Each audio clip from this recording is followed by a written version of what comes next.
Goeienaand! Good evening, fellow South Africans and citizens of the world. And wow, have we got a cracker of a live stream for you tonight. Believe me, it's going to be quite fascinating. I had the absolute privilege of meeting Andrew yesterday, Australian time, okay? It's about 4 o'clock in the morning here in Australia right now, but yesterday afternoon I met with Andrew and we had a coffee together and had a chat, and I think you're going to find what he's doing is very, very exciting, especially if you're one of those people, and there are many, who are considering looking at options when it comes to seeking asylum. Now, before getting Andrew on, I just want to give you some updates on the live streams we did yesterday with Patrick and Davy. First of all, the food and feed was successfully delivered, and the farmers are very, very happy. Unfortunately, there was no internet access where they were, so that's why we couldn't actually do any live streams. But I have got photos and hopefully videos coming from the event, which was covered by Patrick and Davy.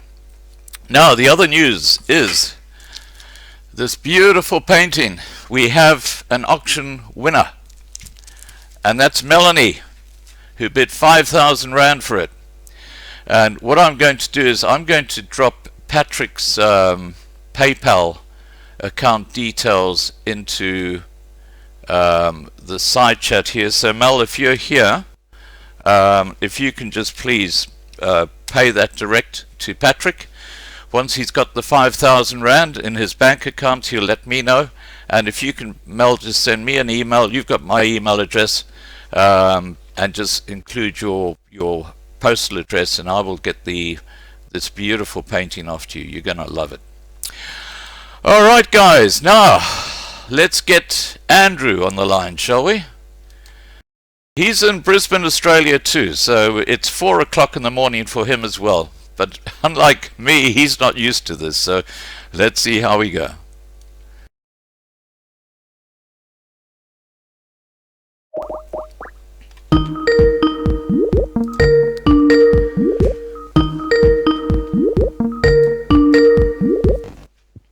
Hi, Andrew.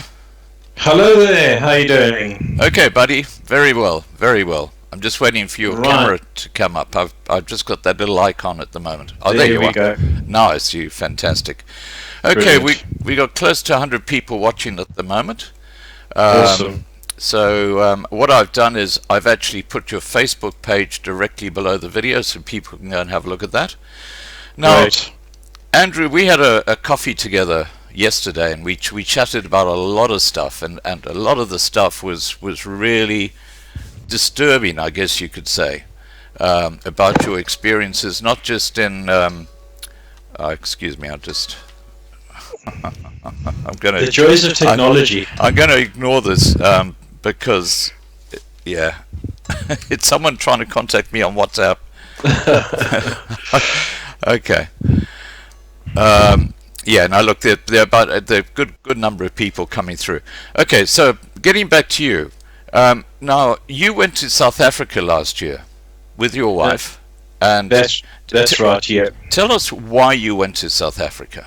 Well, my mother came down with cancer, and my wife and I went there to provide her support through to the very end. And unfortunately, she passed away in January, early Feb. And while I was there, obviously, I had an opportunity to experience things in South Africa because I had not been back to South Africa for many, many years. Right. Now that I'm an Australian citizen and a true blue Aussie, it was quite an eye-opening experience. So yeah, that's why we were there principally.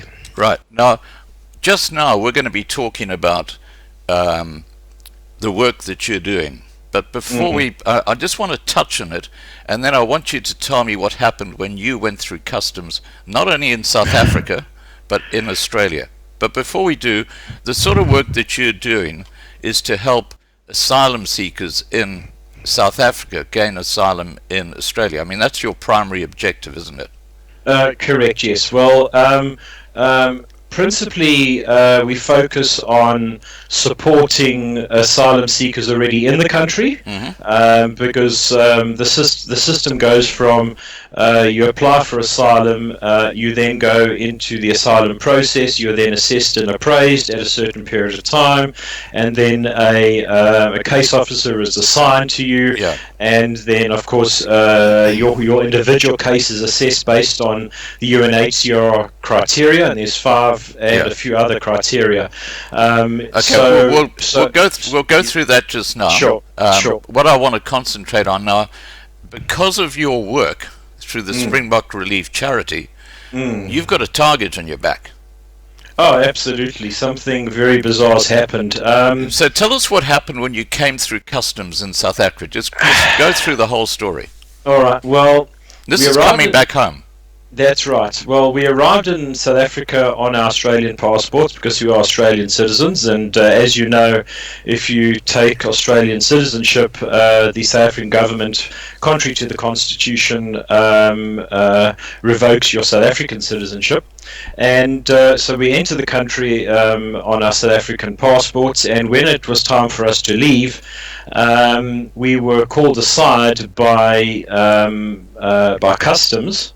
And this is in South Africa. This is in South Africa at OR Tambo. Yeah. And we were promptly given a 5-year ban from returning to South Africa, which was very surprising, and we sort of asked the questions why, and there was no clear explanation provided. Obviously, the attitude was, well, if you want to give us 5, give me another 10, because, excuse my French, we ain't coming back to this SH1T hole, after experiencing what we experienced. And that's how our return journey started, and then after that, the fun really began. So tell us what happened when you arrived at Brisbane Airport in Australia. Well, that was quite an experience.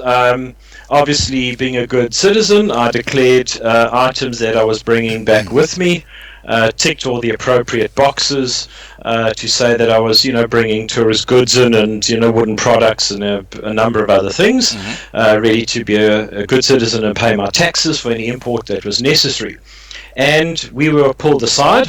We had a number of suitcases because we'd been away for so long, and the whole thing started when a junior customs official said to me, "So I believe you semi-retired." And at the time I didn't think anything of it, and I said to him, "Yes, I'm semi-retired." So he said, "So what do you do?" I said, well, I'm involved, my wife is principally involved in Springbok Relief, and I provide support in a purely voluntary capacity. Right. Spending a few hours a week just assisting and guiding and things like that, because the real power behind what Springbok Relief is not me, it's actually a number of other people. Right. And the conversation started changing into questions like, what are your political affiliations? Which they've got no right to ask. Absolutely. And they then, and obviously as maybe naivety or whatever the case is, we had a very cordial conversation, which suddenly escalated into more senior customs or border force personnel interviewing us, and we were detained for 3 hours whilst they went through... This is in Australia? In Australia. We were detained for 3 hours, and of course all our bags were searched thoroughly. Fortunately, we had declared everything, so we had nothing to hide. But what we soon came to realize is they were not interested in what we had in our suitcases. What they were actually interested in was the paperwork and material that we had brought back with us pertaining to the charity activities that we do. I'll give you a perfect example. Everything associated with my mother's estate, for example, all that paper was put onto one side, but everything about Springbok Relief and the people we had met and conversations that had been had were put to one side, and all that information was taken away. And then half an hour later they came back and returned it to us, and then they started asking questions about what exactly does Springbok Relief do? So we said our primary function is we are not immigration agents, and we do not provide immigration agent services, but what we do is we collect evidence to support asylum seekers and to provide reliable, what they refer to as country of origin information, which is required for any refugee application. So on my phone, I had, and my wife particularly, we had undertaken a number of interviews in South Africa to disprove many of the assertions made by the Department of Immigration as to the status in South Africa. We had gone to certain crime scenes, we had gone to certain farms, we had interviewed European beggars on the streets and asked them a number of very challenging questions around welfare support and a number of other things to disprove the assertions or the beliefs of the Australian authorities. And they then asked me, do you have any quote, offensive material on your phone?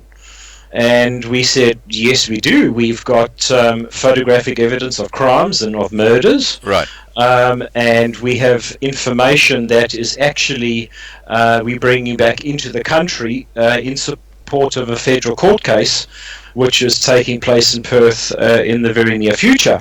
They then promptly said to us, can we please have the passwords to your phones? So, being a good citizen, I volunteered the password, not realizing that obviously access to my phone gives me access to all my emails, all my OneDrive information, all our Springbok Relief research, my bank accounts, absolutely everything. Then they started asking questions about, well, how do you fund Springbok Relief? Where does the money come from? And again, the political connotation came in as what political, affiliations do you have? Right. And they were astonished at the fact that my wife turned around and said, well, she actually funds Springbok Relief herself, out of her own pocket, because we are blessed we're in a position that we can do that. And then quite promptly our phones, after waiting now for 3 hours for the phones to be returned, they said, no, we're going to hold the phones for examination, and contact us tomorrow, you should get them back. So 2 days go by, I hear nothing from the customs, and by the way, my suitcases were closed, and the items I brought in were totally of no relevance, so they let me go through.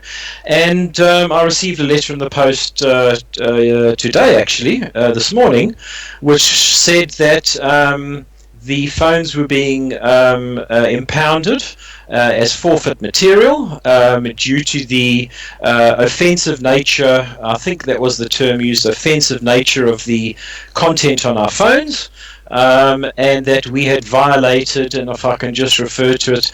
Do you want to just show that document? Just put it, just so people can see it? Yeah, sure, I can, I've got it here. So, I mean... There it is.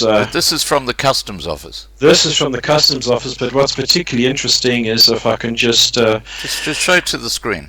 Certainly. So just to give you an indication, that, if I'm holding it correctly... Yeah, that's perfect. I can see it. So you've got prohibited imports, objectionable goods, other goods, Android, S10, correct. Regulated under Customs, prohibited imports, Regulation 1956. Correct. Okay, so they've actually impounded your mobile phones, and they're not giving them back. Is that right? Correct. They said, we should be able to get it back in 21 days, but according to the documentation, if we do not request the phones back, it will be confiscated by the Crown. I then communicated with the appropriate Border Force officers and said, well, gentlemen, we have evidence on there which is necessary for a federal court case. Right. You are now actually interfering with the natural course of justice. Right. Why are you now removing this information? Because a lot of this information is pure evidence. And it's also on Facebook and other social media. Absolutely. So why the heck are they picky on your mobile phone?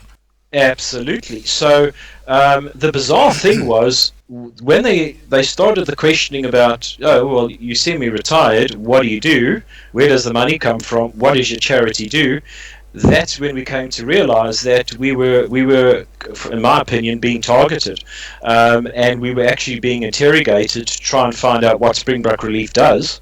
And they asked, a number of bizarre questions because they were simply aware that we were coming back into the country. So somebody had tipped them off that we were coming back, and because there were just too many coincidences. First, we get a 5-year ban leaving the country, Yeah, right. and then we arrive as good citizens, not realizing that the evidence we have. And I mean, we know that with all the farm murders and the urban murders, there's some gruesome material there. Yeah. But that gruesome material, if it is objectionable, it is still valid to submit in a court of law as evidence for what is happening in South Africa.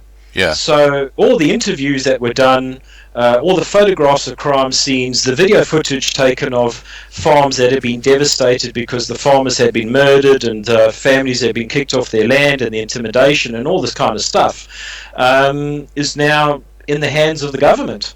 And I have no idea when we're going to get it back, and if we're ever going to get it back. And sadly enough, I didn't back it up to the cloud, because I never imagined there would be an issue. So we're now sitting fighting a significant court case, and the state has impounded it. But this is what's the interesting thing. I turned around and I said, this material is relevant for our challenge to the Department of Immigration. Yeah. And the border officer turned around and said, well, that's us. We part of Department of Home Affairs. I said to him, well, gentlemen, be very careful. You are actually impeding the natural course of justice here. Yeah, they're withholding the evidence that you're going to be using against them. Absolutely, absolutely. So it was a very, very bizarre experience, very, very disheartening, obviously. We didn't go to South Africa to go originally collect evidence. We were there to care for my mother who was dying with cancer, but my wife had the opportunity to go out and actually do some interviews and take evidence and all this kind of stuff. So yes, it's now again a legal challenge to now acquire this evidence back, and to present it to a federal judge as part of the other campaigns that we are busy running. Yeah. Now, just for the record, we've got over 300 people watching right now. Oh, good to hear. So anyway, it's hello everybody. Gathering steam. Yeah. Hi everybody, and welcome to the live stream. I'm speaking to Andrew, who's from the Springbok Relief Charity, and we're just talking about his experiences when he went through customs, and this was only a few days ago. And what we're now going to turn to is what does his charity do, and it's an extraordinary story. So first of all, tell me how you started this. What happened? What made you set this up? Well, on a personal note, about 2.5 years ago, I held very senior executive roles in commerce and ended up with a health issue. The doctor said, if you don't stop, you're going to fall down dead, mate, from an angina attack. So I was medically boarded, and I've now used this opportunity to obviously medically recover and things like that. And the background story is, although I'm an English-speaking South African, as they say, Sina van Rensburg said that there's going to be Grijsbokke, and the Grijsbokke are the English-speaking Boere. Yeah. So I'm a Boer at heart. My family is Afrikaans. My extended family is Afrikaans, and as an ex-Irishman, my great-great-grandfather actually fought in the Irish Brigade supporting the Boers against the British in places like Elandslaagte and Colenso and Spionkop and things like that. So we have the fighting blood in us to fight for the Boer nation. Yeah. And I just could not sit by whilst I was in recovery and still in recovery, and just allow the farm murders to continue, the urban attacks to continue, and I just felt morally that, and my wife in particular, that we are blessed being in Australia, and to see the horrors that were happening in the country, and nobody was listening. So what has happened is, over a period of 2.5 years, almost 3 years now, evidence has been collected. I'll give you an example. We have a database of over 600 documents, multiple videos, multiple articles, images. We have even academic dissertations written by academics from the Limpopo University doing masterates in criminology, talking about what's happening in South Africa. And we've been collating this information, and our primary function, as I say, is not to provide immigration services, but to provide the evidence necessary for South African asylum seekers to put forward a comprehensive case when they are interviewed by their case officers for their refugee application. Because arriving and, for example, having a letter from the Dominee saying what a good person you are, it does not meet the United Nations refugee criteria. They're very specific legal criteria you must meet. So as an organization, we are data collectors, and we then provide this information to members of Springbok Relief so that they are well equipped to present a robust case according to legislation, according to law, of their personal circumstances, and in the hope that they will get a fair hearing. Okay. And that's a whole different story after that. Can I ask you to take us through the process that an asylum seeker coming into Australia goes through, from the moment they actually say to the customs officer, I'm seeking asylum? What happens next? You mentioned something about 2 years and appeals and stuff like that. Can you go through that process so people understand? Now, there are two types of refugee applications or asylum seeking applications. You get an offshore application and you get an onshore application. Some of you may have heard of the story some time ago of the Nikki Bloom story, where she was assaulted grievously and shot on her farm in the Eastern Cape. She made an appeal and applied for refugee status in South Africa. That is known as an offshore application, and she was promptly rejected by the Department of Immigration representative out of Kenya, who had never met the woman and didn't understand what's happening in South Africa. Right. So an offshore application is basically it's a Russian roulette game. It's a waste of time. Right. So if you are in the country and you then apply for asylum, it's a completely different ballgame. So what happens is, according to legislation, once you apply and you submit your refugee application through a migration agent, or you can do it yourself, you are invited usually within 2 to 3 weeks to attend what is known as biometric testing. And that biometric testing is proof of identity, fingerprints are taken, and photographs of you and the family members are taken. As soon as your existing visa expires, which is either a work visa or a holiday visa expires, which is usually 30 days upon arrival in the country, you are automatically granted what we call a Class A bridging visa. Now, that Class A bridging visa gives you, by law, according to refugee regulations and according to the 1951 Convention and Charter, you get immediate work rights, full work rights, and you are granted medical care. So you go onto the Medicare system, but that's the only benefit you get. You receive no other welfare assistance or any other financial support from the state. So you're on your own. But allows you the opportunity to build your life, get a job, and re-establish yourself. And as you know, South Africans are hard-working. We have a very healthy work ethic. We assimilate very well into the Australian culture, and we bring significant skills both as farmers, engineers, doctors, and a variety of other skills, from boilermakers to welders, that meet the skill shortage requirement. Right. So we find that South Africans get work very quickly. And obviously, if you're on your own, it's tough. But if you have family or friends that can support you for those initial 3 months and give you that helping hand, you can actually make a significant success. So part of the philosophy of Springbok Relief is pay it forward. So what's been happening is we've had a lot of individuals contact us directly seeking advice and asking for evidence. So what we do is we provide them with the evidence that we have collated and advise them how to articulate that, so that when they are eventually invited by a case officer, which usually takes a year to 2 years. Now, just on that point, on that point, so what you're saying, in effect, if we look at the timeline, you, after your, or when you arrive in Australia, you apply for asylum. You've got your 1 month holiday visa, which is current, and then after that you get a Class A visa or whatever it is, that then takes you into the refugee process or the asylum process.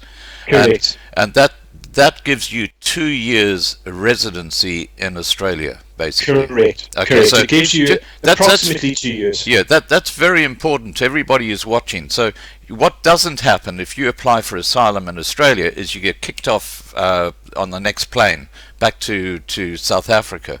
You've actually got over 2 years, and you can work during that period.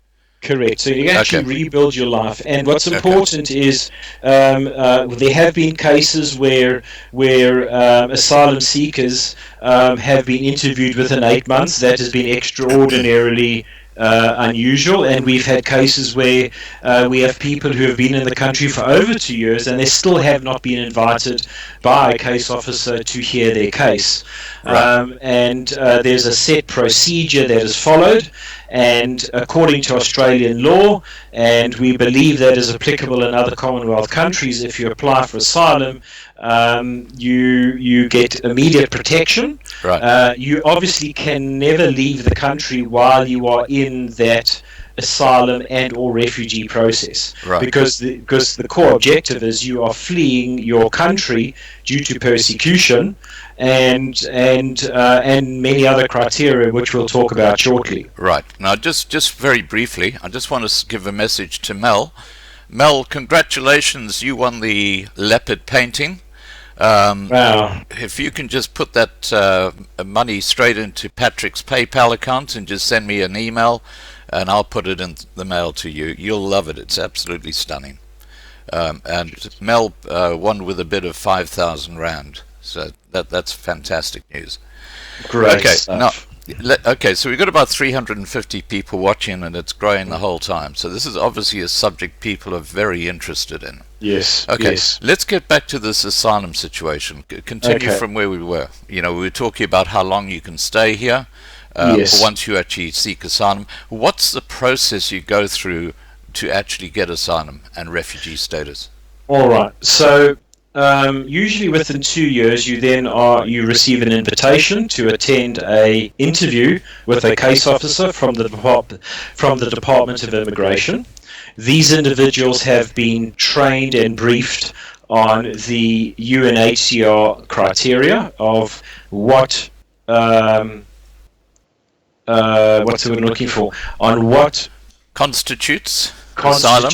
That's it. What constitutes asylum, and there's very specific legislation. Right. And as I say, we provide the evidence to meet the 5 principal criteria.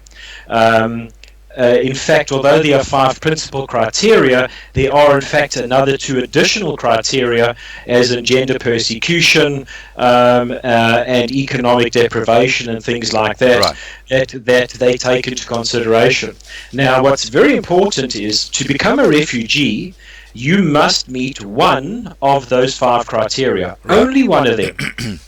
So if I can just pause for a second and just run through what those 5 criteria are, I think it'll give you clarity and guidance into what happens next. So bear with me a second while I just please go ahead. Fire off to my notes here. Yeah. So, okay, so the 5 criteria, well, the first thing obviously is you have to prove that you have a subjective and a well-founded fear of persecution. Now, the definition of that is, in practice, any person who expresses an unwillingness to return to their country of origin, that is typically considered an acceptable definition of well-founded fear. And in most cases, the fact that you apply is sufficient evidence that you have well-founded fear of persecution. The simple act of applying does that. Then what happens is you then need to meet one of the following 5 criteria, and that is serious persecution and discrimination, either on the grounds of race, or on the grounds of religion, or on the grounds of nationality, or membership of a particular social group, or political opinion. So those are the typical 5, and let me just elaborate briefly what they are. So race is a typical example of you are persecuted because of the color of your skin.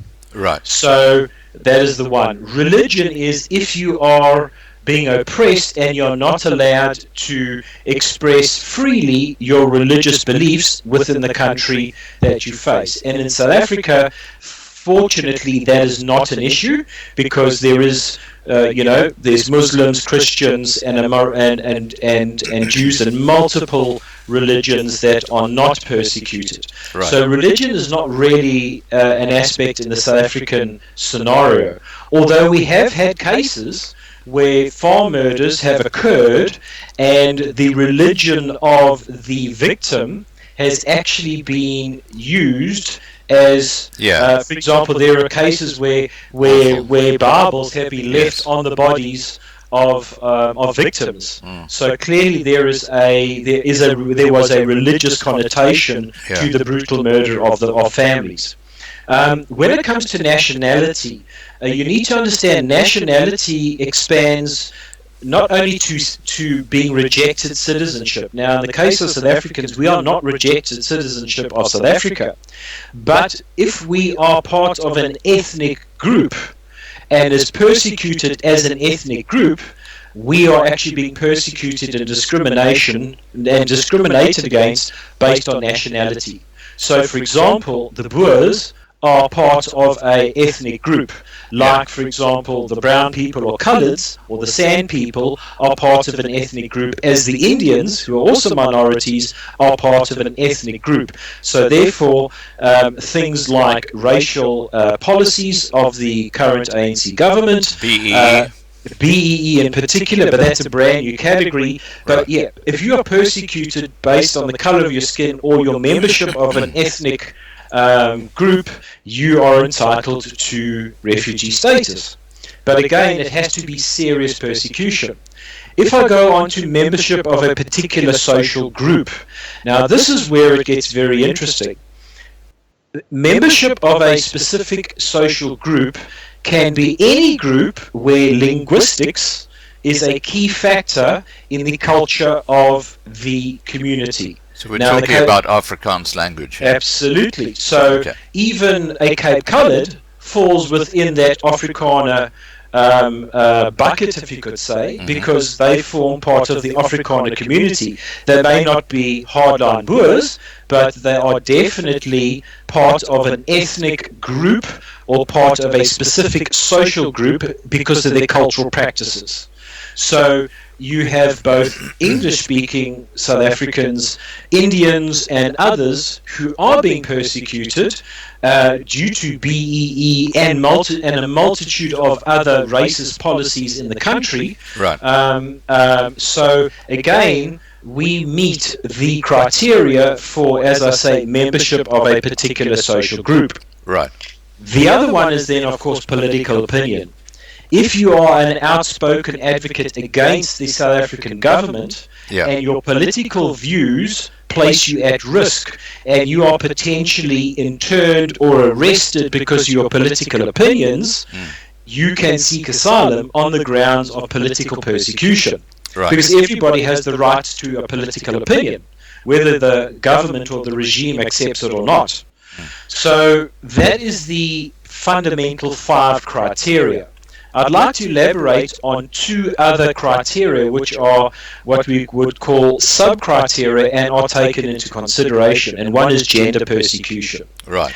There is a special category for gender persecution, and that is things like women who are raped, sexually abused, both physically and psychologically, because of either their ethnicity or because of their gender, plain and simple. And we know that South African women are targeted. I'll use an example. We've heard horror stories of European ladies driving at night, being pulled over by the police, put in the back of a van, raped in the cells, raped in the back of a van, and being targeted because of their gender, and also they are considered a prize target because they are European. And there is an African male cultural undertone of sexual dominance, both within the culture. So they now perpetuate these acts of intimidation and obviously lustful behavior, which in the civilized Western society we consider to be atrocious.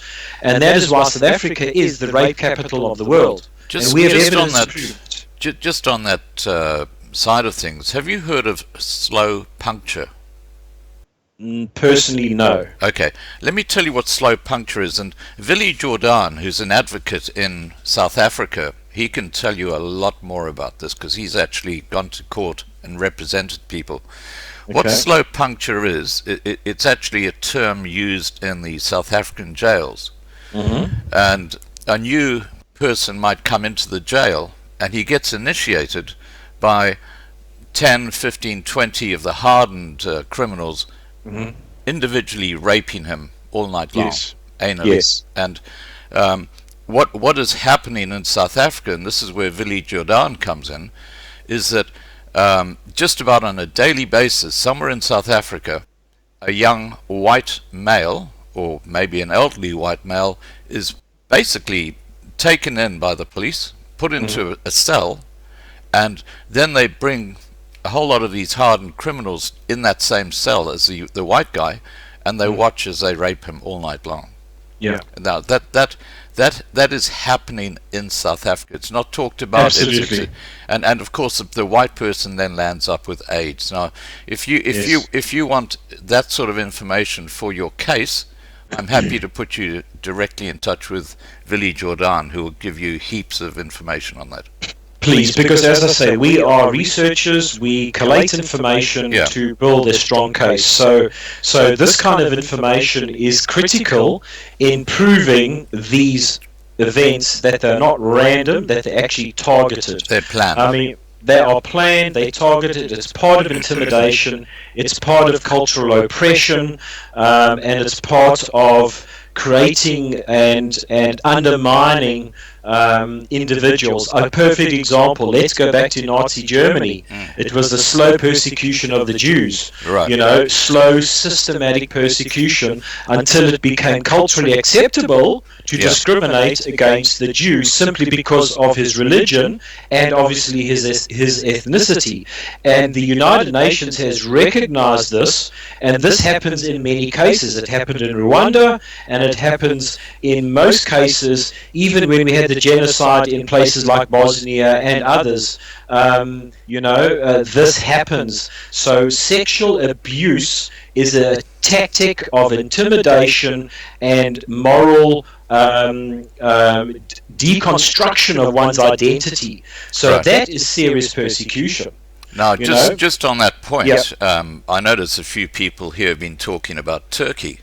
Now, Turkey was responsible for the genocide of the Armenian people. Correct. Just over 100 years ago. And the rest of the world just watched as it was happening. It was just shocking. Yeah. Absolutely. Sorry, back to you. Yeah, and just to add, fortunately, new legislation has been passed in the United States, which empowers the Senate and the President to actually monitor pre-genocidal activities, and they are authorized to intervene. But again,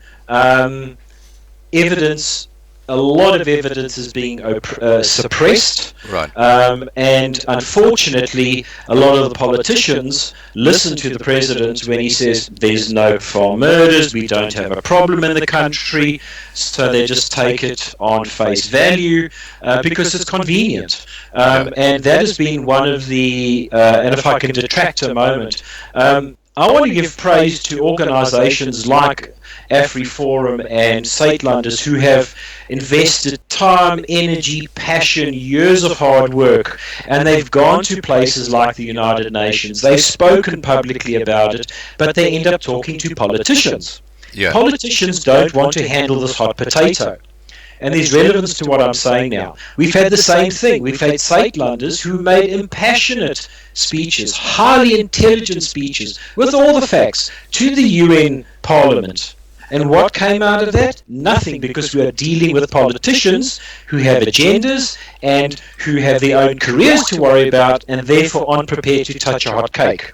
We have that same situation, regrettably, in Canada, and we have that same situation, regrettably, in Australia, where many politicians know what is happening because South Africans are communicating these atrocities, but it's anybody who touches this topic ends up either getting demoted, pushed to the back bench, being isolated. We've seen that happening with certain conservative senators in the past in Australia who were bold enough to speak up on our behalf. Like Peter Dutton.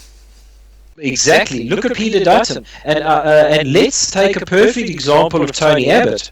We had an opportunity in Australian Parliament when Tony Abbott was Prime Minister. He was given information by well-intended South Africans who provided information. Regrettably, the information was inaccurate. And he made claims that 400 farmers were being murdered and we had a major problem. And then Peter Dutton stood up and said, and he's made claims that it is atrocious. It's harrowing to hear the stories of what's happening to the persecuted minorities in South Africa. Right. But as soon as places like fact-finding organizations like Africa Fact and others started to actually analyze those statements to prove them to be wrong, because unfortunately the information was not validated. It embarrassed the Prime Minister. It embarrassed Peter Dutton and many others. So now nobody's prepared to take on this politically, because it's basically political suicide in the LNP party at the moment. Right. So you get people like bold people who will speak out, who are more conservative, and they are often laughed off. So the political process has gone as far as we believe it can go. There is only one way forward, and that is the legislator, the judiciary. Right. So just before we get into that, sure. Your organisation represents well over 30 families in Australia who are currently seeking asylum. Now, yes. Now, all 30 of those families, if I'm not mistaken, have gone before this tribunal or whatever it's called. You can perhaps explain this better. And they've basically had their applications rejected. Can you tell us about that and why you think they've been rejected? Okay. Well, when we say we represent 30 families, that's 30 names. There are families, for example, with the same surname who have mothers and fathers, one application, daughters and grown-up adult children, another application. So in total, we have well over 40, 45, if not more, families that we have supported with evidence. So now what happens is, even with the most well-articulated arguments and all the evidence offered to the Department of Immigration by Springbok Relief, they have refused to review the evidence provided. I'll give an example. We created a secure, private, independent wiki.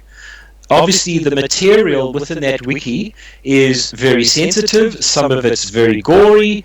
It's not publicly available. Like the stuff that the customs took off you. Okay. Exactly. Yeah, carry on. So we have, as I say, over 600 documents, multiple videos, statements from serving police officers. Yeah. We got evidence of police collusion in farm murders. We've had a look at things like special forces tactics being used by gangs and using SADF radio jamming equipment, which is only available to SADF personnel, in the perpetration of some of these attacks.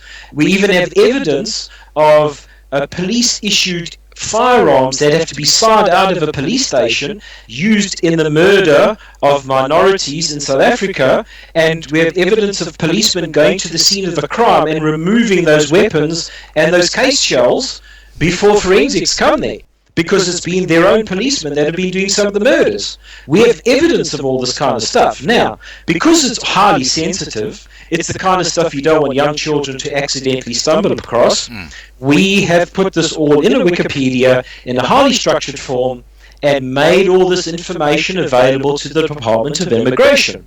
Right. Guess what their response is? No, we cannot access a third-party hosted server because we are worried that it's going to affect our systems. But we have provided technical proof that it is independent, it is hosted on places like Amazon, it stands up to the same security standards that the FBI use and other services around the world. There is no chance of virus infection, but they just blatantly ignore the evidence we provide. This is how silly it is. We say to them, how can we provide then to you a video as part of evidence? They say, PDF it. How do you PDF a video? You can't. So we then offer them, okay, can we give you a USB? No, it's going to infect our systems. Can we give you a CD? No, that's going to infect our systems. You can go and put it all in writing. And, oh, by the way, you can only upload 60 images or 60 files in the application. And we're talking about such complex situations as what we're facing here, and you have 600 documents relating to all the topics that I've just recently mentioned, and one that we haven't mentioned, which I would like to take a moment and mention, is one that is very important, and that is economic oppression. Right. And that falls straight into the BEE, affirmative action, employment equity practices of the South African government. And what very few people know is, according to the Constitution in South Africa, the whole practice of affirmative action is known as an output-based system. That's what is actually specified in the Constitution. So when I say what is an output-based system, that is, give a previously disadvantaged individual who has the appropriate qualifications, the appropriate talent, give them the opportunity to be successful as a professional in a certain role. But remember, the output is they are given the opportunity and they are competent and skilled to fulfill that function. Right. That has not happened. What has happened is we are now having an input-based system, which is you are appointed on the basis of your color of your skin, irrelevant of your competence, irrelevant of your qualification, with levels of nepotism and cadre association. So what's actually happening is the affirmative action or the employment equity practices in South Africa has been corrupted and is contrary to the Constitution. But nobody who is European or Indian or coloured who applies for a job and is declined because of the colour of their skin has the funds to go and challenge it in a court of law. Yeah. Where there have been cases where, for example, the police unions have challenged it in the court of law, and the high courts of South Africa, including the Constitutional Court, have declared that practice discriminatory. Right. So even the Supreme Court of South Africa has said the practice of affirmative action is discriminatory in the country because they are not following the spirit of the 1994 Accords that were created. So I'd like to add and expand on that for one more second. Sure. A very important thing under, as I said, apart from gender persecution, is economic deprivation. So in other words, if you are deprived due to policies or practices of earning and sustaining your life, i.e. getting a job, that is discrimination based on race, which is criteria acceptable for refugee status. We provide this evidence to the department. We show them examples of whites need not apply. We provide them evidence of adverts for jobs that say BEE only. That information is just simply ignored. And we provide all the argument, and it's simply ignored. So what we have is, we have all this evidence, the department refuses to access it in a digital format, you can't give it to them on a USB, you can't print it, because you can't print a video.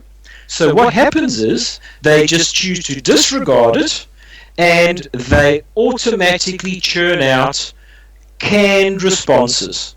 I have read, and all people within the organisation of Springbok Relief have read every possible rejection notice. And you know, it's copy-paste, copy-paste, copy-paste, copy-paste.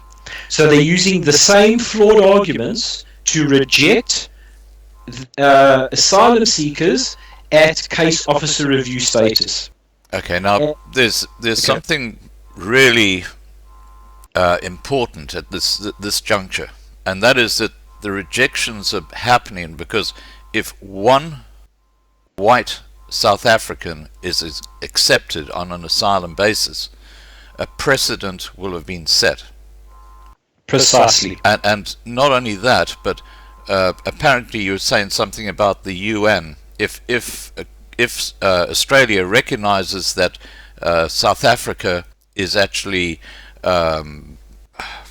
persecuting the white minority, for example, yes, they then have to put sanctions on South Africa. Correct. Tell us a bit about that. Okay. It is my understanding that according to the UN Convention and according to international practice, if there is significant discrimination against minorities, this is exactly what happened. Let's go back pre-1994. Right. What happened?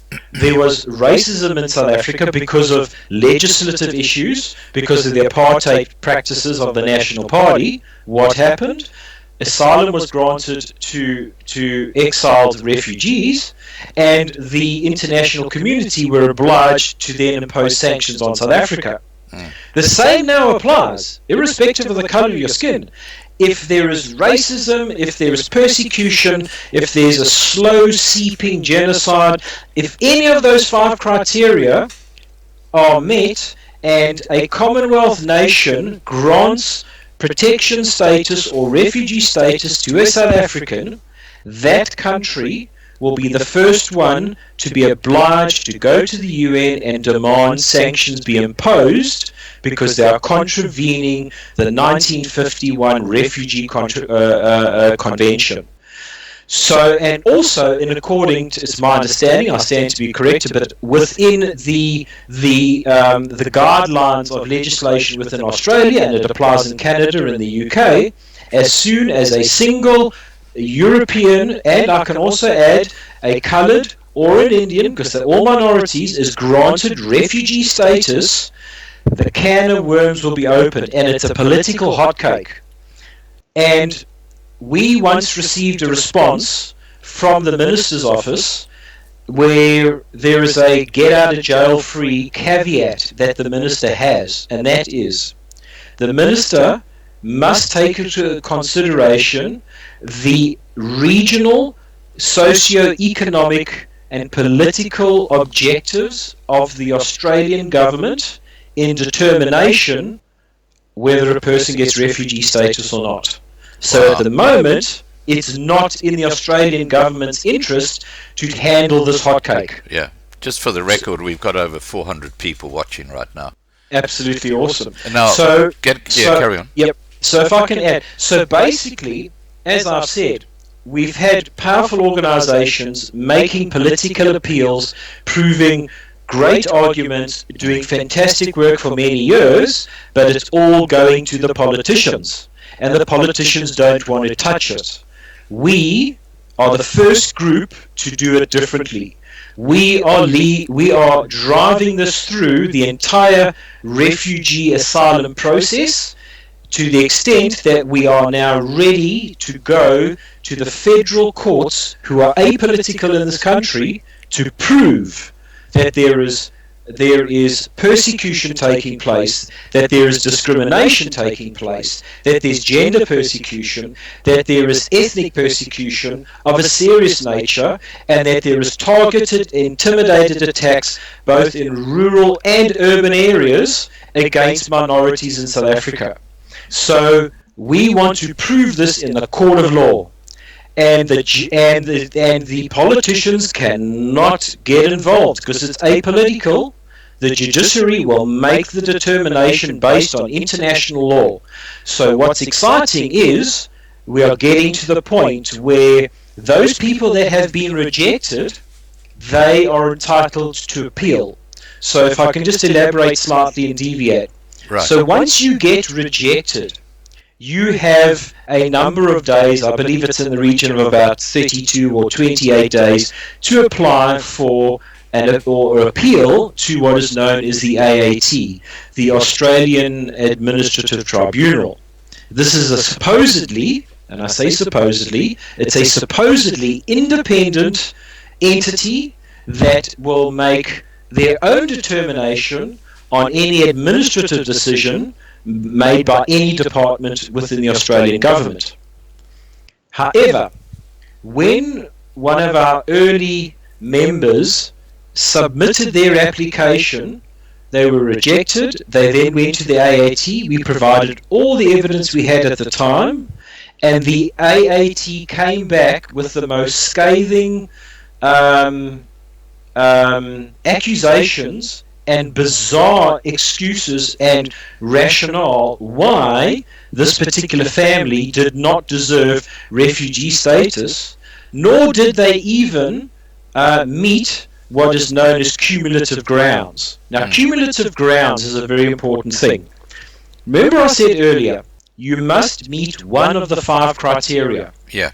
If you cannot meet any of the 5 criteria at a significant level of threat, there is a clause known as cumulative grounds, which says a smaller combination of all 5 or a portion of the 5 make life intolerable within that country of origin, and that you are experiencing genuine fear, you must be granted refugee status. So even though we can prove 3 or 4 of the 5 criteria, including economic deprivation with AA and EE and BEE, the government is still ignoring all those things because they don't want to handle the hotcake. So we have had members who have now lost their appeal. So we've only had I believe 2 members who have actually lost their AAT appeal. Right. So what's now happened is led to the next step, and that is the judiciary. So this is the groundbreaking moment that is now happening. So tell us what's going to happen now. Okay, so we now have a family in Perth who are about they have identified lawyers who in turn have obtained barristers, and with the support of research personnel and other support personnel, are going to be standing before the judge in Perth, I believe in a matter of weeks, to argue the very first case to prove that there is legitimate grounds for a full court hearing on the status of the persecution of South Africans in South Africa for the minorities who are seeking protection in Australia. Right. Now, and I truly believe we will win the first hearing, what will then happen is a court date will be determined and awarded by, or the judge will award a court date, which will be in 2022, 2 years from now. But in the meantime, you must understand, there's another 30 families that are going to go through the process of AAT applications. Right. They're going to get rejected, and they're going to join the queue. And then what's going to happen is, and this has been a discussion amongst the families, independent of Springbok Relief, that they are going to initiate a class action suit against the Australian Department of Immigration for discriminatory practice and not complying with Australian legislation and not complying with their obligations under the 1951 Charter and under Section 38 of the Immigration Act of 1958 in Australia. So it will be the first time minority South Africans can take their case to a judiciary who we have faith are apolitical and will make the hard decision and prove once and for all that there is truly persecution taking place in South Africa against minorities. Right. So that's the moment that will force the politicians to grant either refugee status or a lesser status known as protection status. If protection status is granted, which is a lower grade of refugee status, they are not obliged to apply sanctions. It's a loophole. So even if we get protection status, that means people who are in the country are entitled to remain and receive the protection of the Australian people and the Australian government and can contribute to the growth and economy of this nation, like farmers. We have a shortage of farmers. We have a shortage of welders, boilermakers, electricians, hairdressers. The list is endless. Nurses. And South Africa has this talent. Yeah. And this talent is not wanted in South Africa. I mean, I was an executive. I left that country 11 years ago because of the color of my skin and because I was not wanted. Yeah. So I brought my skills to this country and made a success of my life. And I lived in peace. I could walk down the streets at 10 o'clock at night, holding my wife's hand, taking the dogs for a walk. Nobody will bash me on the back of the head. Yeah. Nobody will go and kill me because of the color of my skin. So this is what is so exciting. We believe we are on the cusp of a major strategic and tactical opportunity. Now, because Springbok Relief is an unincorporated association, and that's another whole story, like the being obstructed at customs. I need to tell you that story. We have not been able to raise funds because we would be contravening law locally. So we have had, particularly my wife and other members of the organization, have had to self-fund this organization since June 2019, at a bill of $4,000 a month, just to keep the thing going. Wow. You know, and I received no remuneration whatsoever. My wife received no remuneration whatsoever. Look, I'm a volunteer. Yeah. I just provide an hour or two's advice. They, the people in the trenches who fight every day. You know, you got people like Martinet and Karen and Gerrit, who's a registered immigration agent, who actually do the hard work every day.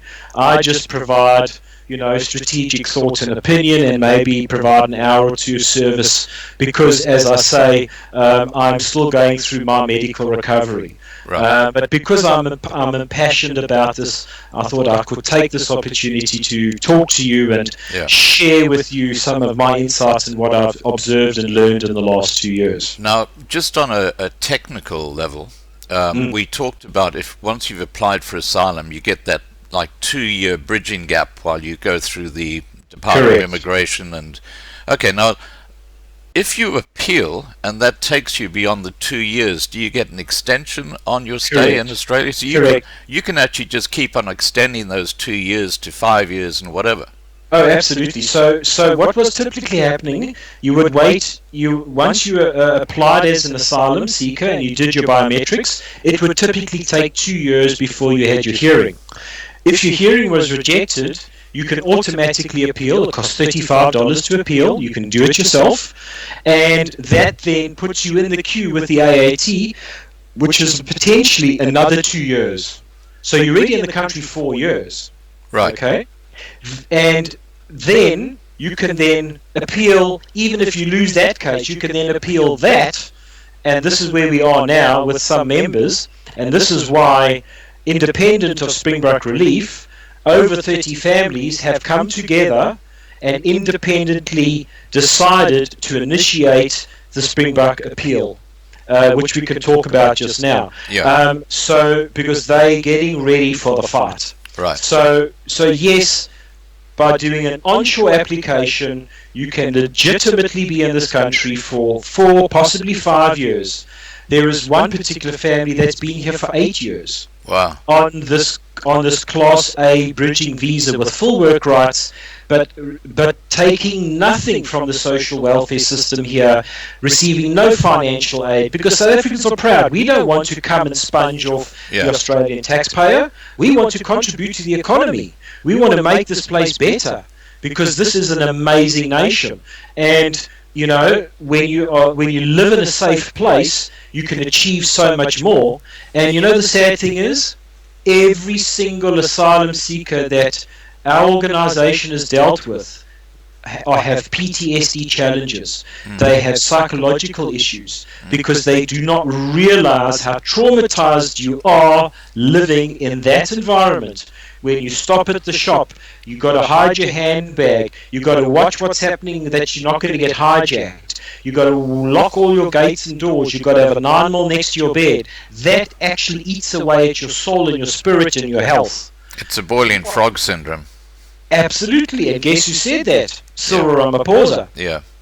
So as I say, we are the first organization to actually realize that the only way to win this fight is through the apolitical decisions of an independent judiciary, and we're doing that because what is determined here in Australia has direct implications on the United Kingdom. It has direct implications on Canada. Any Commonwealth country. All Commonwealth countries, obviously. And then, obviously, there is a precedent set. Yeah. So, obviously, no politician in this country wants to stand out and speak out about this because it's political suicide, unfortunately. And we've had very impassioned people like Peter Dutton, who is now the head of Home Affairs, right, or Department of Home Affairs, who is also now the boss of immigration. He spoke out bravely and acknowledged privately that he acknowledges there's a problem, but his hands are tied because if he tries to tackle this problem, you'll have all the lefties going mad. Correct, and he is forcing his government to take action against South Africa, which is not, in the quote, the best interests of the regional geopolitical objectives and aims of the Australian government. Now, let's take a hypothetical situation. We've got well over 400 people watching at the moment. Let's take a hypothetical situation where there's maybe a couple sitting in front of the computer screen right now who want to get the heck out of South Africa. Yes. They would love to come to Australia, but they're worried because of this whole big step of getting asylum. What's your advice to them? Wow, very, very good question. I could spend hours on that one. There is no guarantee in this process. Accept that first. There is no guarantee.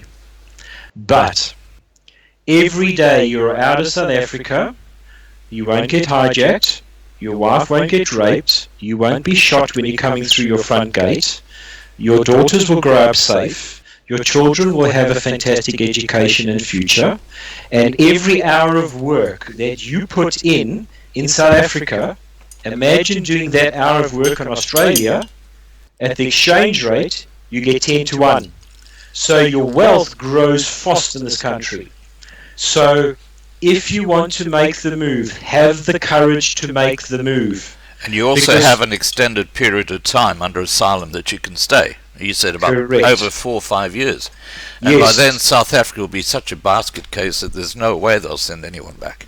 Oh, well, in my personal opinion, this is just my personal opinion, I think we're on the verge of civil war within the next 2 years. Yeah. Based on accusations coming from the EFF, based on statements from the BLF, and based on comments made by moderate Afrikaners, and also based on warnings recently issued by more hardline Afrikaners. So it's a boiling pot, and something's going to break.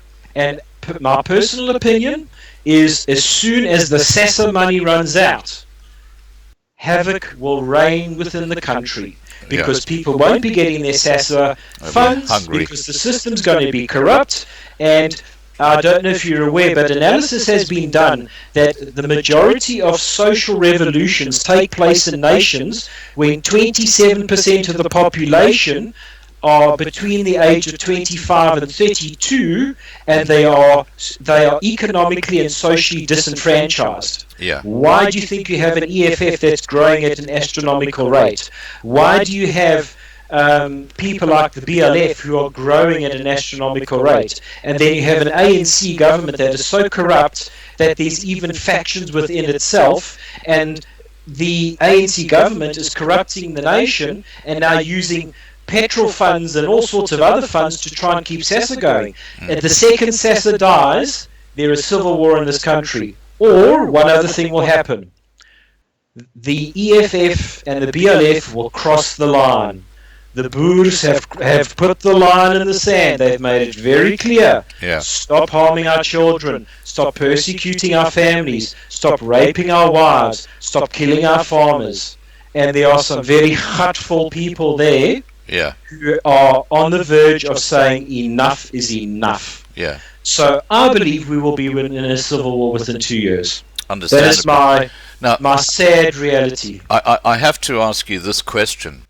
Your charity, your organization, the Springbok Relief Charity. Now, asking that same question about that couple who might be watching this video and saying, hey, you know, we're desperate to get out of South Africa and come to Australia. How can you, as an organization, help them and give them guidance? Again, as I say, we are legally not entitled to give them immigration advice. So that's the first thing I must make very clear. We are not an immigration agent, and if we gave immigration advice, we would be breaking the law. But what we can do is we can provide them with the evidence that they need when they get here. So the best thing I would recommend is they reach out to Springbok Relief. Write an email to us, reach out to us, we can advise, and part of the process that we do is the whole pay it forward concept. Right. So in the pay it forward concept is one family will support another family, and they in turn are expected to support another family. So you end up having this whole concept of pay it forward, and you can get in. But the sad thing is, some people are abusing the holiday visa program. And so what you need to do is you need to make sure that your entry into Australia is legitimate, well considered, and that you meet the criteria defined for that. So I can't explain the silver bullet. Reach out to Springbok Relief. We will give you the advice. Every case is unique. We can introduce you to appropriate agents who, at a discount, will give you the assistance you need. Some agents charge a fortune, but we have an agent who is part of our group, who is a MARA certified agent who does special discounts for Springbok Relief. He handles the paperwork, he gives you the advice, and he takes you through the process. Once you are in the country and you then apply for refugee status or asylum status, that is where Springbok Relief comes in, and we say, here's the evidence you need. Now, so that's where we actually get involved. And then, of course, we provide a variety of other services like, community social services. Right. We assist with identifying psychologists to help families cope with the transformation. The decompression time you need when you get into this country, families need 3-4 months to psychologically decompress so that they can walk down the street without fear. So, because we are traumatized. I was even traumatized when I came here. I'll give you a perfect example. I arrived in the country 3 weeks before my wife did. And for those 3 weeks, I slept beautifully, peacefully. As soon as my wife and my son arrived in the country, I couldn't sleep for 6 weeks, and I didn't know why. Until I realized I did not have my loaded 9mm next to my bed. Wow. Because I had been so used to protecting my family with my 9mm, that in Australia, you can leave your front door unlocked. You can, yeah.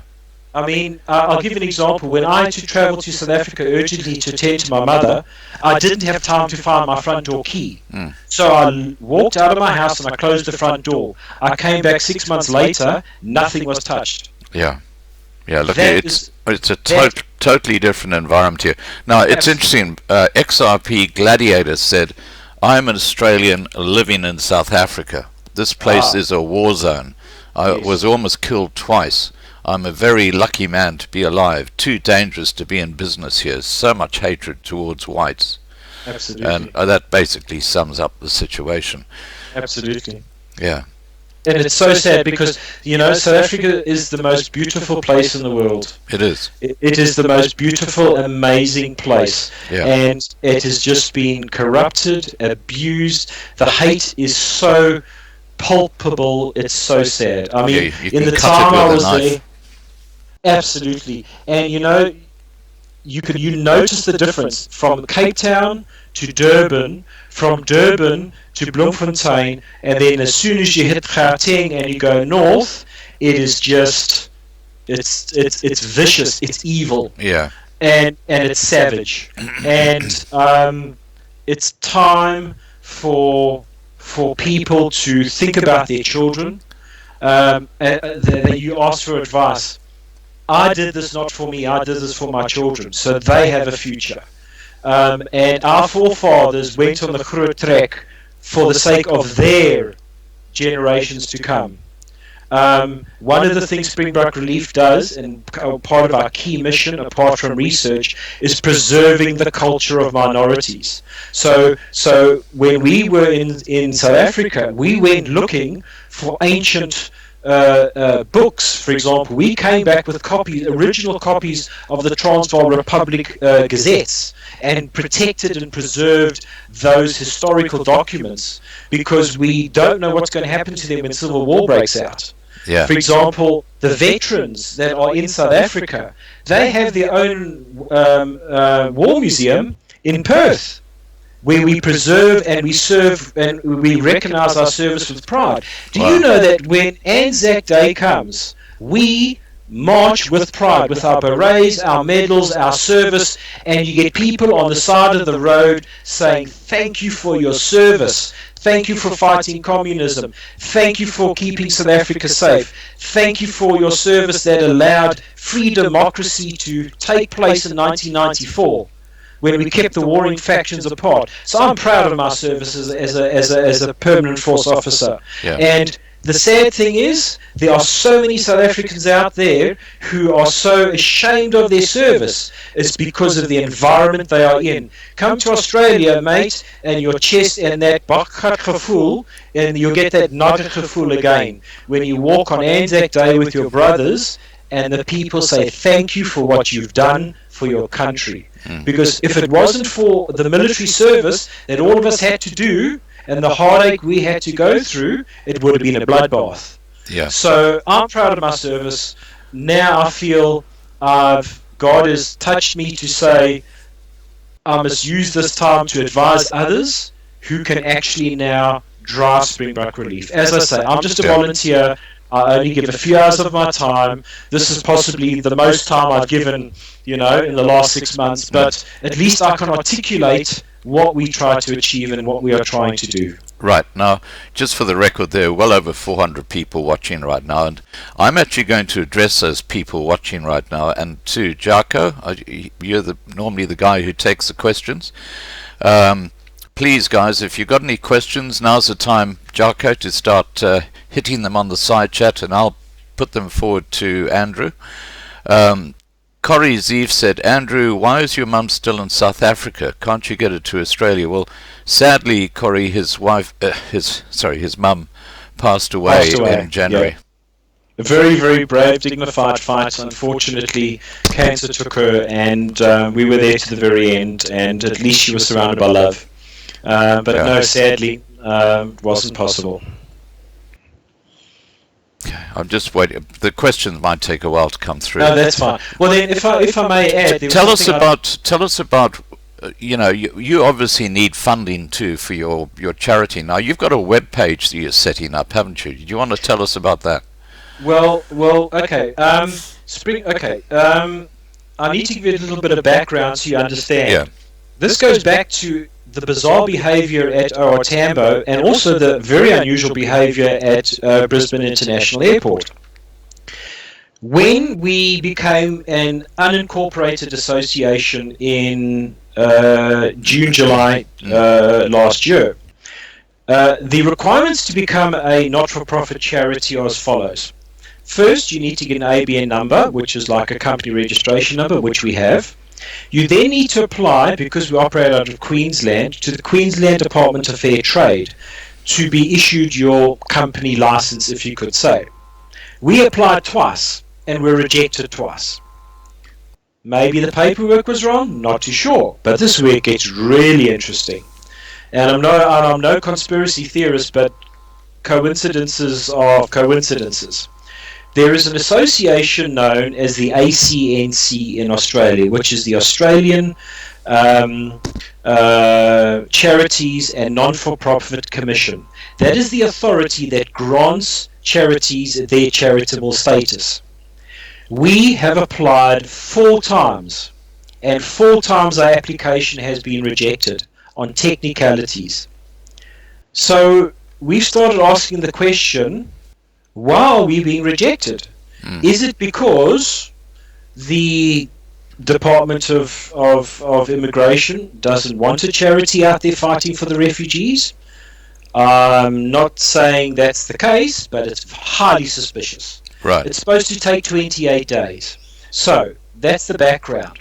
So because we are currently unincorporated, we are a legitimate entity and we provide service, but we are not allowed to fundraise because we do not have the charitable status license to fundraise. So what has actually happened is, independent of Springbok Relief, the families that we have supported have come together, and this is over 30 families, and they approached an independent person to set up an independent fundraising site. And that site that they have created, I believe, is called Springbok-appeal.legal. That's the website. So it's Springbok-appeal.legal, and it's run by the 30 families. And they have a Facebook page called Springbok Appeal, and they are trying to raise $100,000 to pay for litigation, legal services, lawyers, research, and other support services to take this thing all the way to the top. to the highest court in the country. Right. So at the moment, to kind of answer your question, Springbok Relief funds itself because it has no funding, it gets no funding, it desperately needs funding, and the only way we can get funding is through having memberships. So if somebody wants to support us, please go to our website, which is www.springbokrelief.org. Please have a look at our website, sign up as a member. There's a $20 a month membership fee that helps pay for servers and volunteers and permanent, because our secretary is permanently paid, supporting everybody. So at the moment, any support we can get in the form of membership is legitimate. We, as Springbok Relief, at this stage are not permitted to fundraise, but the families have decided to fundraise on their own, and have established a site called, as I say, www.springbok-appeal.legal. And if you go to that site, there's an opportunity for everybody to contribute, because we need to raise 100,000. Legal fees are expensive, but we're going to get the best barristers. We already have a dynamic team fighting, and we're going to be defending the families, all 30 families, as they go through their appeal process and as a class action suit is done. So what I'm trying to say is that's R1 million at the end of the day. Right. It's R1 million, but that's all it's going to take to save the Boer nation. Yeah. Because we will win this case. Yeah. And if the Boer nation wants to say, where do I put my money right now to save my own family and others, I say put it into the campaign. And it's a campaign that we as Springbok Relief endorse. We fully support what they're trying to do, but it's not initiated by us, it's not administered by us, but we fully endorse what they are doing, because those are the families that we have been supporting for gratis, and they're putting up a very brave fight. Because no, it's rather like Piet Retief going out into KwaZulu-Natal. These guys are in Australia. They're absolutely. just... Yeah. But sadly, Piet Retief had an unfortunate end. I'd like to say we were more like Piet Potgieter and others, and Louis Trichardt, who certainly made a significant difference. Yeah, let's use Louis Trichardt. Absolutely. Excuse me. So. Now, as I say, I've got a question here for you from Fernando, and he says, Scott, please check whether Australia allows disabled children. Now, I guess this is if you're seeking asylum. The fact that you're disabled is totally irrelevant. And age is irrelevant too. You can be 95. Age is also relevant. Yeah. So disability is a non-issue. Age is a non-issue. You're a human being with rights, with dignity, and you deserve to be treated with the rights and dignity. Right. Okay. But be aware, if you're coming over with a handful of documents and you rock up at the airport and say, I want asylum, well, you're probably going to get a slap on the wrist. So my recommendation would be reach out to Springbok Relief. Every case is unique, every family circumstance is unique. We will guide and assist you, point you in the right direction. We cannot offer you, as I say again, we cannot offer you migration agent services, but we can introduce you to members of the management committee of Springbok Relief who are certified MARA agents, who are able to assist you and guide you through the process to ensure that you enter the country lawfully. Now, that's very important. Marlene has asked a very relevant question. He says, but money is not irrelevant. How would an old person make a living in Australia?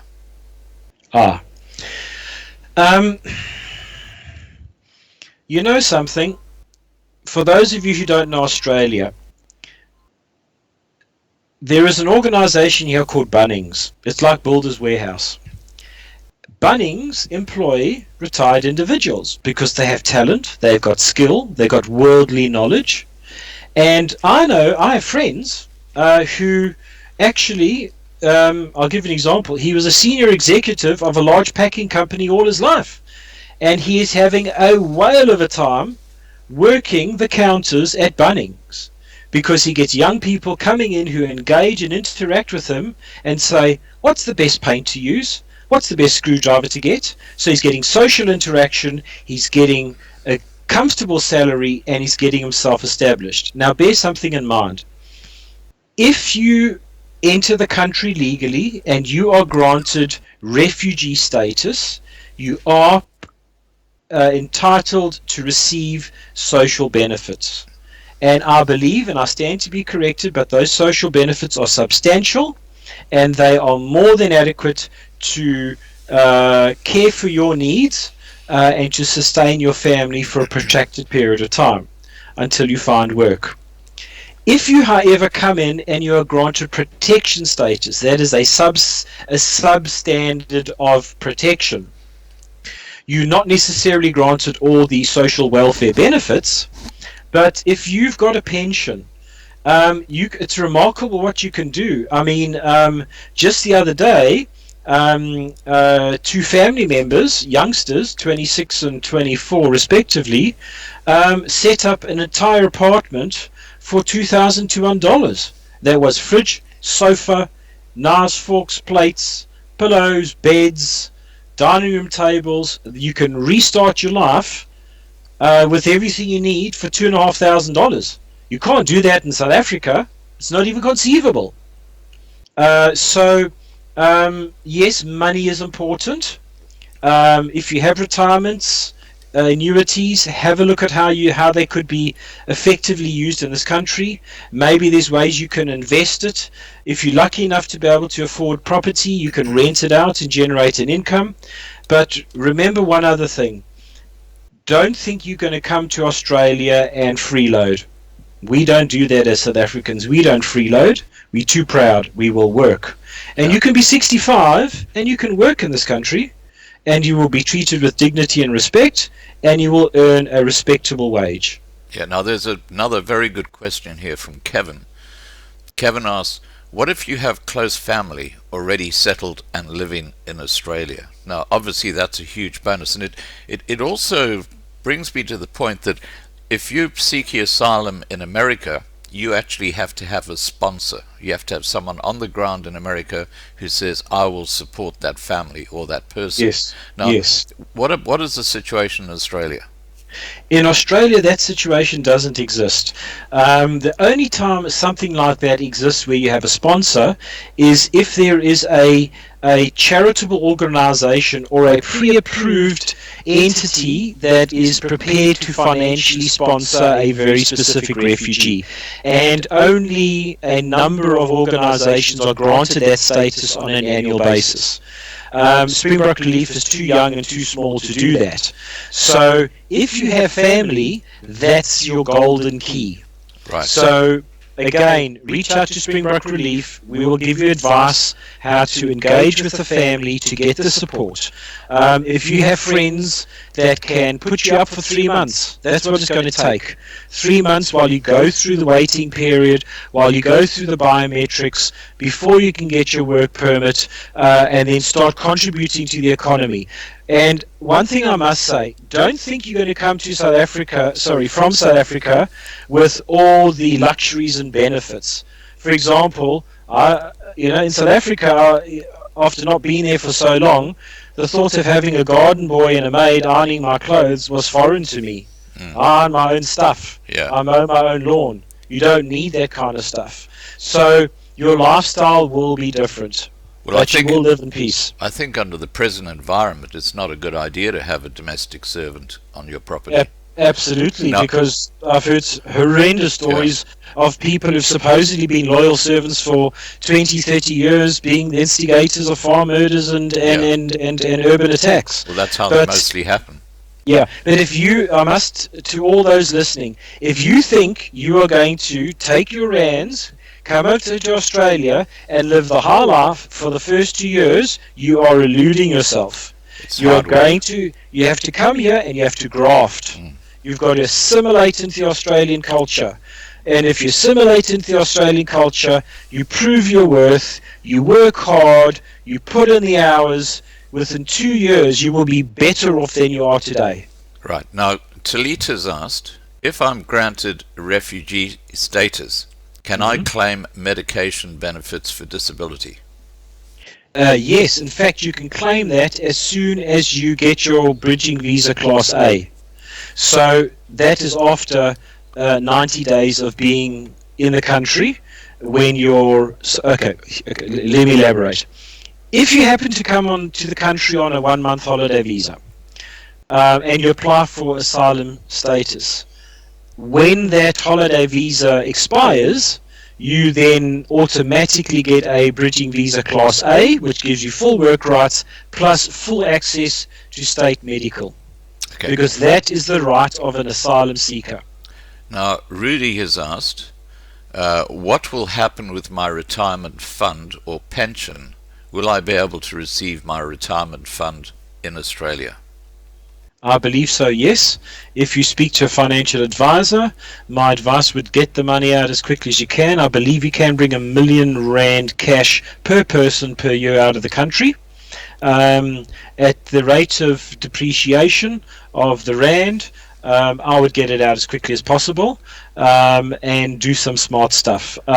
Just put it into an Australian bank account, get it into Aussie dollars or something like that. Get it into Aussie dollars or put it into something else. Speak to some clever people. Yeah. I'm no financial advisor, but I'll give you an example. I know of an individual who has got a land claim on his farm. That land claim has been going on for 18 years. And he's now on the verge of getting a payout finally. It's not a big farm, and he's probably going to, if he's lucky, he's probably going to get 7-8 million rand if he's lucky. It's quite a substantial piece of property. And if he came over to Australia, he could build himself a nice little retirement home, just the house itself, for about $110,000. He could buy himself a nice piece of land in a peaceful, remote region of the country for probably about another 100,000. So there's 2 mil gone. You then living rent-free. You then spend yourself $15,000 on getting yourself a nice little bucky or a ute, and you then invest the rest of the money. And this is what you do: you take 2 million, buy yourself another little house, rent it out, and live on the rent and become a landlord. And that's what a lot of people are now doing. So they've got that retirement age, they're now going to live a different lifestyle, because once you are earning in Aussie dollars, it's not expensive to feed your family. Yeah. Now, one of the really attractive aspects of Australia are these little rural towns where, you know, there's been a drain on the community because the children Absolutely. go into the cities. So Yes. you've got properties there you can pick up for almost nothing. Absolutely, absolutely. And you know what's nice about it? Some of these small rural communities who've got lovely homes, Beautiful.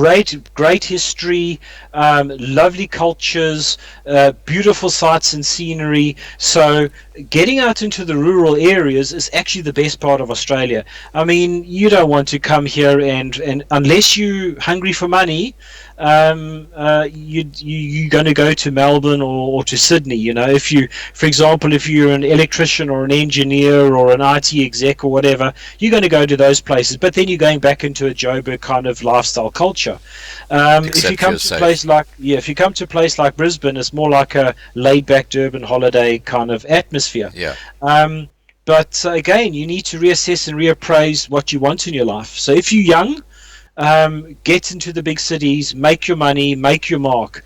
If you're my age, go to the smaller locations, enjoy the beauty of life. Because one thing I learned in Australia is a thing called work-life balance. In South Africa, I used to work 16 hours a day, 6 days a week sometimes, take calls at 3 in the morning, you know, leave office late, get to work early. That's expected of you. Yeah. And that's not the way it works in Australia. You get your 8 hours sleep, you get your 8 hours play, and you get your 8 hours work. And you do your job in your 8 hours. Yeah. And we assimilate well with that. Now, Michael has asked, is Canada recognized as well, being a Commonwealth country? Yes, Canada is. To give you an example, in the rejections we've received from the Australian government, they are actually quoting Canadian asylum and refugee information as part of the rejection criteria, and we are actually challenging that as with evidence. So yes, what happens in Australia will affect Canada, and what happens in Canada will affect Australia, because at the end of the day we're all part of the same Commonwealth, and refugee information is global. So it's not as if what's applicable in Australia is only applicable in Australia. That is why this case in Australia will affect the United Kingdom, all other Commonwealth countries. It will affect the UK, it will affect Canada, and it will actually affect New Zealand and other places like that. So this case and the other cases that are going to follow very shortly are the pivotal cases that is going to change the future of the persecuted Afrikaner and also the persecuted minorities, being both the brown people and the Indians, who are now facing persecution as well. So that's why I believe that this cause, that this Springbok appeal that has been done by these 30 families, they're smart, they're standing together, they're appealing for funding to take this to fight not only for themselves but for every single other South African who can't fight for themselves. So if you can make a contribution, you will be part of finding the solution and proving that everything that's been laughed off by governments around the world is in fact true. Now, Daniela's asked, Andrew, what if we all email government departments, USA, Australia, etc., asking for help? Imagine 4,000 emails on the same day and Time saying the same thing. Will we get noticed? Now, I have to tell you, I get thousands of email each day. Can I be honest with you? I'm sorry to say no. Can I tell you why? There's been 100,000 signatures to petitions to the White House. That's right. Nothing's happened. Yeah. We have done, 15,000 petition documents. There to are all so other many places. petitions out there right now, and no one's Absolutely. taking any notice of them. Yes, because remember, we are dealing with politicians. Politicians don't want to get their hands dirty, and politicians don't want to handle the hot potato. So hounding the politicians is not the way to go. We've tried that. We were patient for years in Australia. We've tried that angle. Agri-Forum's been to the UN. It's been to the US. We've had St. Londers make the most impassioned and powerful speeches to the European Union. Politicians, we're wasting our time. The solution is the judiciary. Yeah. And that's what we are doing is different to any other organization, and we know we've got the evidence. We've got the evidence that judges will look at. Well, what it means is that because you got a precedent, if this goes in the right way, Absolutely. people coming to Australia can then just quote that precedent and say, well, Absolutely. That's my situation. Absolutely. Yeah, because this precedent will be more than just a precedent. It will prove to the world that minority South Africans are being persecuted because of all the practices of the racist ANC government, and are being intimidated and persecuted by the EFF and other radical parties, and that the minorities are being oppressed, which means sanctions become a play, which means the South African government gets put under pressure, which means the world will stand up and listen. And politicians have tried. We've gone that route. We've been doing it for 25 years. Nobody has got to a point where we've gone in front of a judge and an apolitical judge. So this is what makes our situation unique, special, and I personally believe the best way forward. Okay. It's just sad that Springbok Relief couldn't do it ourselves, because 4 applications later we were still rejected, and we obviously are not going to break the law as an unincorporated entity. We're going to comply with the law in Australia because we are law-abiding citizens. But fortunately, the 30 plus families have stood together and they've sought external assistance, and they've built this fundraising site, and they've got their Facebook page going. We as Springbok Relief fully endorse this campaign. We believe that's the way to go, and every and any contribution, not only from South Africa, but from America, from the UK, anybody else listening to this, spread the word, spread the message. This is the moment to unite as a nation, dig into your pockets, throw in a few pennies, every penny counts. We will win this thing. Yeah. We will absolutely win this thing. Hannah's asked, to which Australian Judicial Department could we send newspaper reports of the atrocities that are happening here on a daily basis? Now, I think the answer to that, Hannah, is you should be sending them to Springbok Relief, because they're compiling that dossier, and I think that's going to be far more effective. Now, while you're just responding to that, I'm going to have a potty break, and then I know you need to have one too. Yep, so absolutely. If you just want to talk to that question, and I'll be back in a second. All right, fine. Okay. Again, we are collectors of information, so receiving social media information from an identifiable source is very valuable to us. For example, just taking a screen grab of what somebody else said without validating that information is true. We must remember you've got to balance between, is it true or is it extreme right-wing propaganda?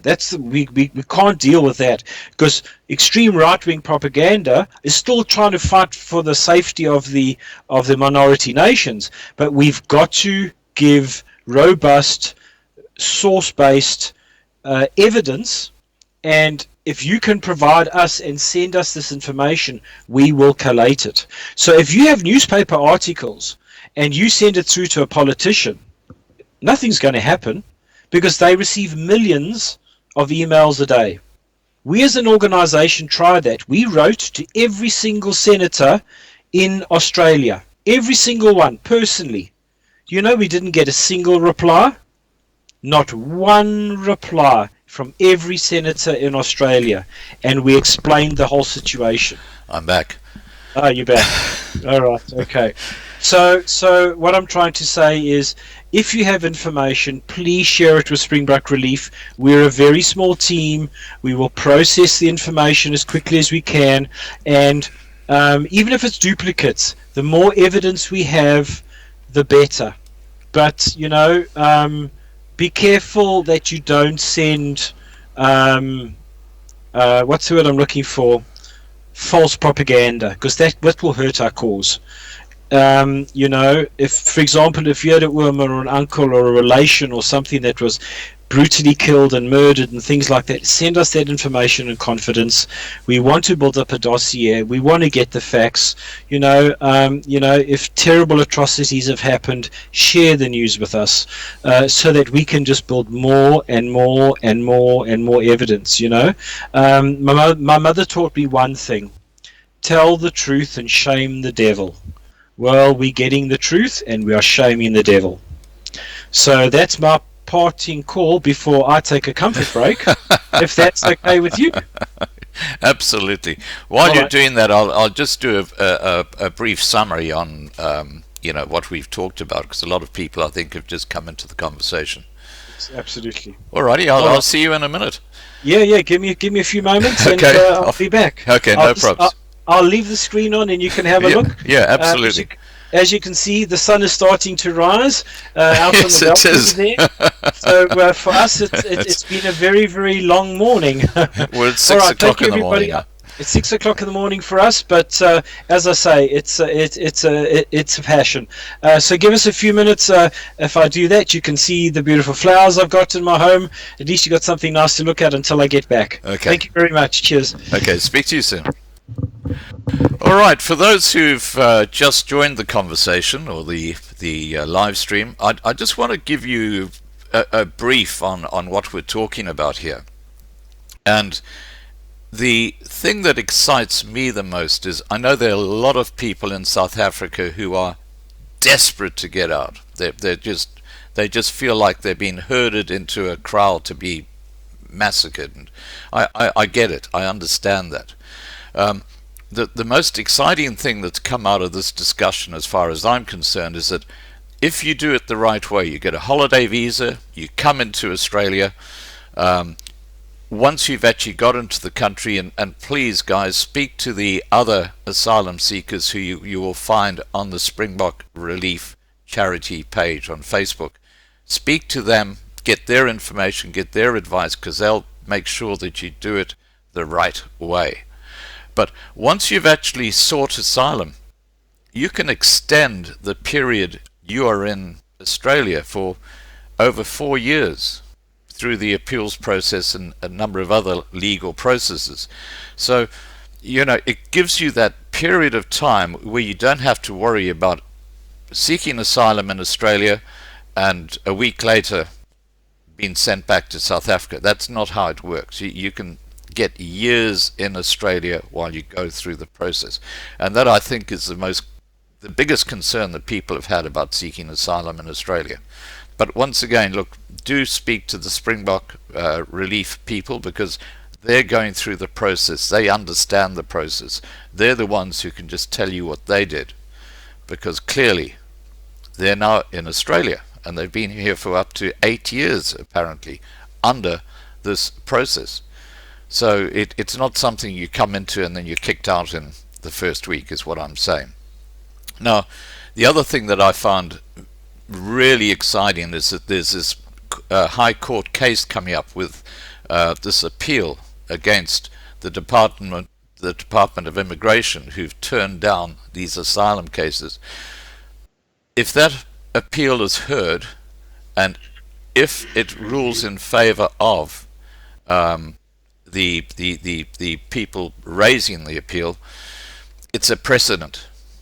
And it's the sort of thing that can then be used by other white South Africans or coloureds or Indians, minority groups coming into Australia saying, hey, here's a precedent. And that just adds so much weight to their case. So there's some really exciting things happening. I'm just waiting to see if Andrew is back yet. He's not back yet. So look, are there any questions that people would like to ask while we're just waiting for Andrew to get back? And I'll put those to him when he does get back.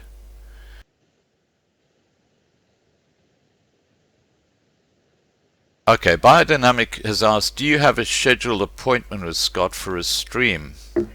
Who's Biodynamic?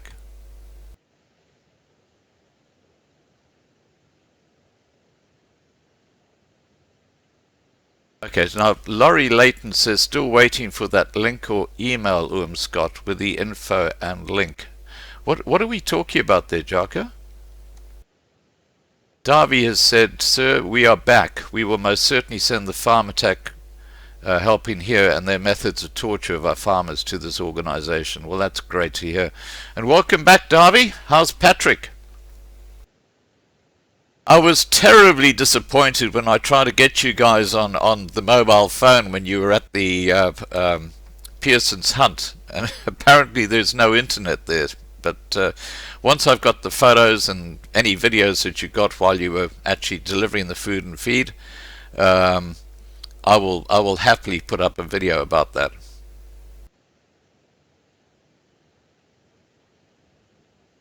Hannah asks, if the appeal fails, will all South African asylum seekers in Australia be forced to leave that country with immediate effect? I don't know. We're going to ask Andrew that. Okay, I'll certainly put that question to him next. Okay, Apple Pie says, I know a Ukrainian girl who's been in the USA illegally for 15 years and they've not deported her.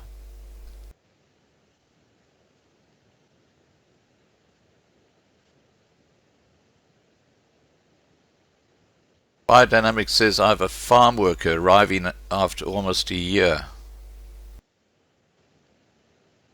Okay, Jaco, it's job opportunities in USA that Laurie Lighton has that she wants to share with the subs. Okay, is Laurie here? Yeah, that's the best way to go, biodynamic. Just email me. Thanks, Michaela.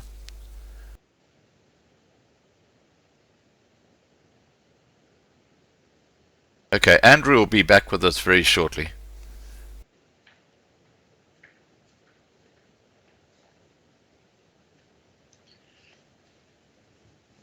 Welcome back, Andrew. I'm going to hand this back over to you. I've got a question for you here, which is I'm back, yes. Thank you for your patience. Which is a very relevant one. What was asked is, if these families lose their appeal, will Australia be forced? Will they be forced to leave the country with immediate effect? According to the law, they will be given approximately, I believe, 32 days to leave the country. However, this is why what we're doing at the moment is such an important thing. We are appealing now to the courts. So what that basically means is these the funds that these families are hoping to raise will give them the financial capacity to actually challenge and take these matters to the High Court or the Federal Courts of Australia. So that's why this independent campaign is such an important event. Once you appeal and you submit the papers to the courts, your stay is then extended, then for at least another 2 years before you end up going to court. And we know by then we will already have precedents.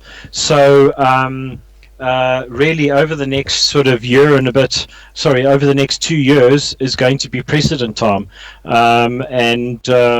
So yes, it'll open the doors for everybody else, we believe. That's why this particular campaign that we are fighting so hard for is so critically important. Sorry, let me get more comfortable. Is so critically important for the nation. Because this is, I truly believe, the only way we're going to save the minorities in South Africa. So that's why every penny that we can divert to this independent fundraising activity is the most honourable thing we can do. I mean, I'll give you an example. St. Lunders make millions in membership every day. I mean, every month. AfriForum has vast financial resources, and if some of those resources could be directed just on this one campaign, I believe we could achieve more than those organizations who have tried so hard and worked so hard, but they've been blocked by the politicians. This time the judiciary is the way to go, and get the judiciary to prove to the world that there's a problem here. Right. Now Kevin says Andrew sounds very clued up and articulate. Thank you very much. I appreciate that. It's only because actually I listen to the full-time people in Springbok Relief who actually do this every day, and while I sit around and play on my boat and do my things. But I'm passionate about it because obviously our family, my wife's entire family, is here, and they all going through the asylum process. So I've got personal experience on what they've all gone through, and I've seen my brother-in-laws come here 3.5 years ago with nothing, literally a suitcase, and now these guys are sitting with lovely homes, 3 motorbikes, on a small holding, with their children growing up in a beautiful, safe environment, and they work hard. So, and it's amazing, I must just add again, boilermakers, welders, electricians, those are the things that actually make a massive difference. Sorry, I think my mic is giving you a bit of trouble there. My apologies. That's okay. Now, I just have to address this to Davy, who's watching. Davy is a master of all trades. He can do plumbing. He's an electrician. He can mechanically do just about anything. I know he fixed up the truck which was misbehaving just before they went on their last drive to Pearson's Hunt, and this guy is quite extraordinary. So there you go, Davy. You've got basically a ticket into Australia. Absolutely, absolutely. And I mean, for example, if you're an electrician with the red seal, I mean, all it takes is a minor conversion, and you're worth a fortune. I'll give you an example. When I was the CIO for a large university in Australia, we were looking for an electrician for 6 months. We couldn't find one. We just couldn't recruit an electrician. There just aren't enough. So, as I say, tradespeople have the best opportunity. If you're in IT and you've got talent, man oh man. If you're in banking and IT, you've got a very good future here. Farmers, highly, desperately needed. There are so many, and as you mentioned earlier, Scott, there's a lot of farmers in the rural communities where the sons don't want to farm anymore, and so they leave to go to the big cities. So you've got these beautiful ranches with now retired couples who are looking for farm managers to actually take over the operations. I've heard of stories where some farmers have been sponsored and they've been given percentages of profit of the farm to manage it, and being provided with buckies and a farmhouse, and quite a reasonable pay. So you'll be surprised that your skills are needed. The other thing, of course, to bear in mind is a lot of people who do come in on the asylum program often convert off the refugee program and do a skills assessment and actually come in on a revised visa.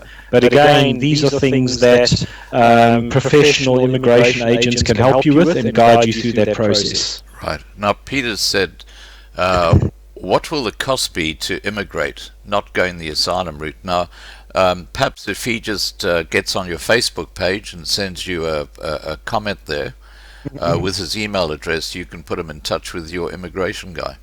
Absolutely. What I would request is please go to the springbokraelief.org website. There's contact details there. Send an email that way. It will be the best thing, please, because Martinette and her team will pick it up and respond to you as quickly as possible. That's the best way to track it. Facebook is a fickle thing. You can quite easily miss a post, but an email, it will be responded to as soon as possible with some words of wisdom and some guidance. As I say, we don't only just do our research, we also support families that enter the country with both cultural assimilation, psychological assistance, and community networking, because it's remarkable how successful the South Africans are in this country, and we've all suffered, we've all had to do it the hard way, but we have a wonderful community that stands together and supports each other. This is why the concept of Pay It Forward works. So yes, please, if you've got these kind of questions on what to do next, reach out to springbokraelief.org. We can guide you and assist you and point you in the right direction. But please also don't forget the other key event that's happened today is that this very, very critical fundraising event for Springbok Appeal. I believe it's again www.springbokappeal. I think it's springbok-appeal.legal. Please go there, have a look, and donate if you are able to, or leave comment or whatever the case may be. That is going to be the way to actually help yourself, because by helping these 30 plus families, we will end up fighting and winning the case, which will then open the door for you. Now, Andrew, I just want to make a suggestion here, and that is that I think the live stream has been very, very informative. It certainly covered a lot of ground. You are most welcome to put a link in your Facebook pages and the other Facebook pages, or even your websites, so that people can actually follow what we've discussed. So feel free to do that. Thank you very much. If I could also add one thing. if you are in a position and sign up, become a member of Springbok Relief. There's a lot of information sharing taking place there. So go to our website, sign up, become a member if you can, and apart from your membership fee, help fund what we do. And those people that fight every single day for you, we can introduce you as members to other members who are already here. And we can also introduce you to, with advice on who you can talk to, who's the right person to get advice from, which is the best migration agent to work with, and we can answer all those typical questions on what do we do next, how do we do this. Support us as Springbok Relief by becoming a member, and if you are in a blessed position that you can support these 30 families, as I say, it's an independent campaign, it's not run by Springbok Relief, but it's a very worthy cause, because this is the moment that we should unite as a minority and actually get before the judiciary to prove everything that's been done on social media and in the press and everywhere else for the last 25 years. Let's prove it once and for all that there is persecution, that there is discrimination, and that the minority South African is entitled to lawful legal protection.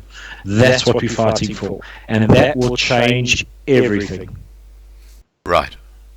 Well, look, I just want to say to everybody who's followed the live stream that I think you've learnt an awful lot tonight.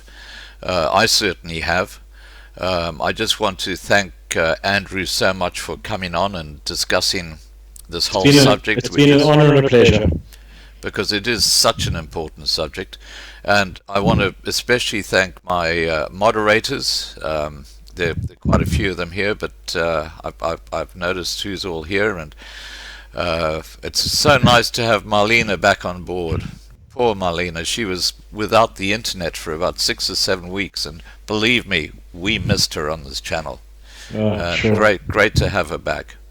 All right, guys, look, I think we've pretty well covered everything. I think we've covered most of your questions. Hannah says, I don't see the email address on the website.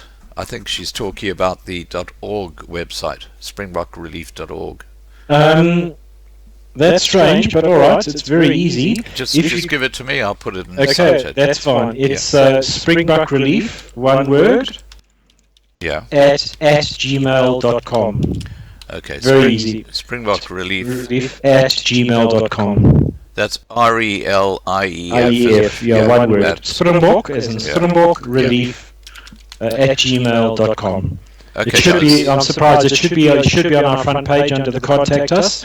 But that's the best way to get in touch. And Martinette and her team monitor that all the time, and they respond as quickly as they can with all sorts of inquiries. So yes, again, I'd love to thank you all for the time you gave me to share the exciting news, because we really believe we had a pivotal moment in history in the struggle for recognition as a minority for what's happening to our people who are suffering. I think this is the cause to back. I really and truly believe in my heart this is the cause to back. So please, if I can ask everybody out there who's watching, spread the news, share it with your friends, tell everybody about Springbok Relief, tell everybody about Springbok Appeal .legal.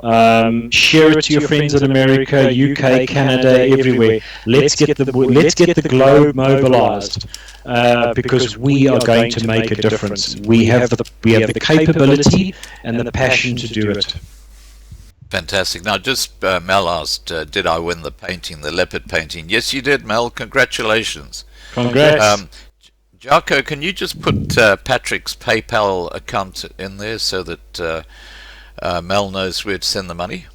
And once Patrick's confirmed he's received the money, I'll then, if you, Mel, can just send me an email with your address, and I'll put it in the mail to you. And it's an amazing painting. You're going to love it.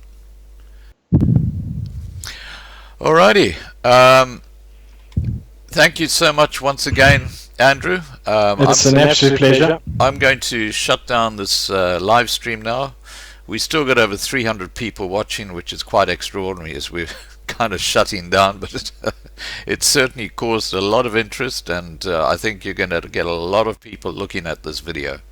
Absolutely. And I think before I go and say goodbye, I wanted to show you one thing here. Yeah. Once a bokkop, altijd a bokkop. So look at that.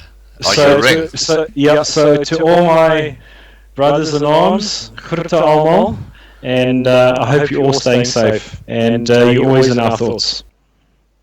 Alrighty, take care, guys, and Marlena, I'm sure will have some exciting live streams lined up for us in the next few days. Absolutely, looking forward to it. Okay. Tot ziens allemaal. Tot ziens. Bye bye.